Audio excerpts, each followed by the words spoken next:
Okay, it's 9:43. I have one trade with EBET. I think I traded this one well, other than the fact that I got out on this wicket and they might even try to close above this uptrending trend line that I had. I got in this stock because it's up on its first green day. It's a nice gap up, nice volume. Definitely the chart that could cause a short squeeze, and it is also, it seems to be like a low float. Listed stock, the way it trades, the way it has like a wide range. You can see this is $2 and this is 130. So it probably is a low float stock, and I was interested in it because it was holding around this VWAP and it was looking like it was trying to lift off.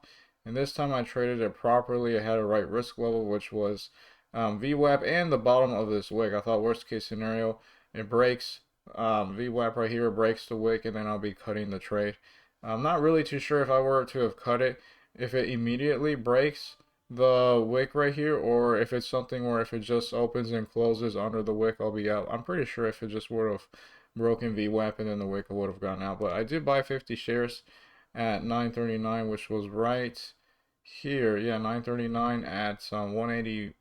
Yeah, 181 is when I got in right here. And it did start to make a move towards the top of this range, which was 187 or this 190 level. And I did sell 20 shares at 188 at 940 once it was starting to work right here, in case it might just top and hit the very top of the range. And yeah, now this thing's really working.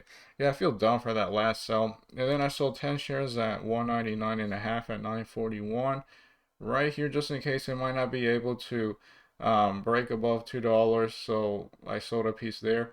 And then I had this trend line, and I figured that if it's going to get below the trend line, I'm going to cut the trade, and I did at 9:43. I did get out right here at 185 at the bottom of the wick. Maybe this could have been that thing where, I just, even though it breaks under the uptrending trend line, I just sit there, and if it actually closes below the trend line, then I can cut the trade, because now it looks like we got a gap, a potential gap up, or at least what I can call a halt right here. Wow, I definitely left some money on the table. My best sell was 199 and a half, so right here, and we're having a halt right here. I wonder how this one's gonna go. Yeah, definitely a stock with short squeeze potential. I'll make an update later. I feel dumb selling right here, but I guess that's something where I need to start to differentiate more.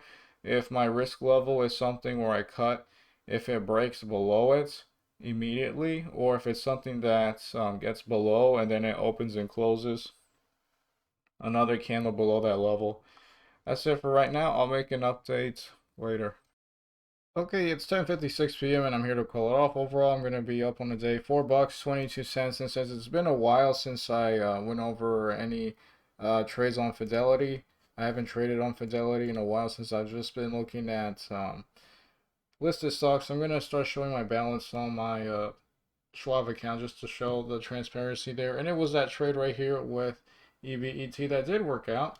And yeah, it just kind of threw me off because I did end up selling that piece. I believe right here, yeah, at 185. I think I need to stop using market orders, because I'm pretty sure that probably helped with me not getting perhaps a better sell. And I like how it played out. And it's just one of those things where I need to learn to differentiate whether or not my risk is going to be, in this case, this trend line breaking, or if it's going to be something where it breaks under it and then it opens and closes a new candle. And with that in mind, let's see if I can still be able to show this with EBET. I'm going to guess not. Yeah, it's not going to be the case. But let's go ahead and try to draw a trend line with TD immediate trade right here, and just to see where exactly it could have been, using this in mind, this trend line from this to the second to green candle corner, because it is nice that I drew that trend line right here, before it started to work out. I'm actually not from this point right here. Let's extend that to the right. When it finally opened and closed under the trend line was right here at 227. I'm pretty sure I would have sold some when it became super excessive, because if I were to maybe draw a trend line off of this range and maybe the top of this candle, these little wicks right here kind of play out nicely. It does show that it blew out right here, and this would have been just like something where you had to sell. Maybe not everything, or maybe everything, but definitely a sell because it did get above the excessive part of this trend line right here, which makes it super crazy. Definitely a time to sell right there. Let's just see what a better sell would have been if I traded it better. Let's just see what a sell at 222 would have been. I think that could have been possible. Yeah, that would have been a 22% gain, 20 bucks trading a $10 risk level. So that's pretty cool. I am considering trading a larger risk level, especially if I keep seeing improvements with my listed stock trading. But I want to have one setup that doesn't work out, and then if that number that I lose isn't like humongous, and maybe then I'll be more comfortable with sizing up.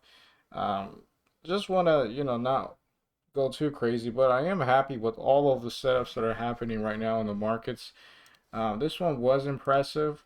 I thought I was kind of late to it, but it did do something similar where it was holding, I believe, right here, this VWAP level, and it was starting to break above this 75-cent range, and it got to the 88 and much higher. It got to the, actually, it got to $1, and it did break the day high right here, which was super impressive. I did look at GTII. I was interested in this uptrend right here, but it was just a little too um, I don't know, just a little sketchy the way it uptrended. And then I was interested in the head and shoulders buy, so I saw the shoulder, the head, and it dipped right towards VWAP, and then it just turned around, as you can see, very aggressively with this candle. So I wasn't able to get long there. That's pretty much it. This one's gonna make a super nice morning panic bounce play, I hope. Ideally, it doesn't just sell off for like an entire day and offer zero bounces like a lot of OTCs do. I'll keep looking at this one, although I don't like the big wick it has at this point. This one also has a huge wick. This one I just like to watch. I don't consider myself wanting to trade stocks like that anytime soon. This one was another one that was pretty nice, and I will be watching if this thing can maybe try to break this high tomorrow if it continues to uptrend for more than just one day. That's pretty much it. Definitely left money on the table, but I did take a lot of good lessons, a step in the right direction, but hopefully I am taking steps, or I guess walking fast enough to really learn and gain from this opportunity.